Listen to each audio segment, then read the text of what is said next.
बहुत समय पहले की बात है। देवताओं की नगरी देवलोक में एक भयंकर संकट छा गया था।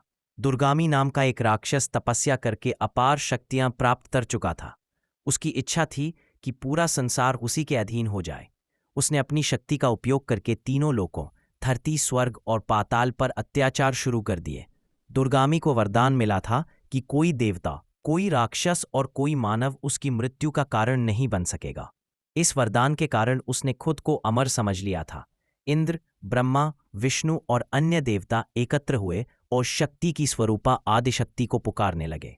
उनकी पुकार सुनकर देवी उनके सामने प्रकट हुईं। देवताओं ने विनती की, माँ, यह राक्षस किसी देवता, मानव और दैत्य से नहीं मरेगा। केवल आप ही इसका अंत कर सकती है।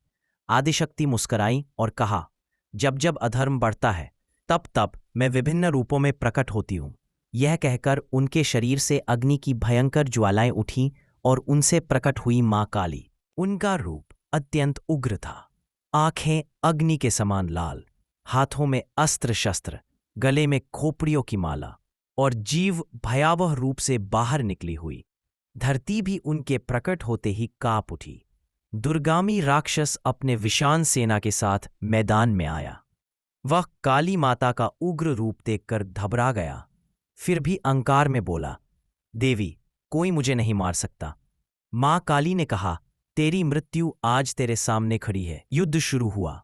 काली माता ने अपने त्रिशूल, कटियार और खड्ग से राक्षसों की सेना को क्षण भर में नष्ट कर दिया। उनका क्रोध इतना प्रचंड था कि युद्ध भूमि लाल हो गई।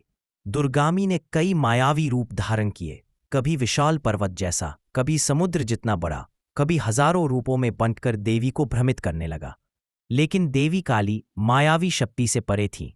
अंत में मां काली ने उसकी सारी माया नष्ट कर दी। उन्होंने अपने खड्ग से दुर्गामी का अंत कर दिया।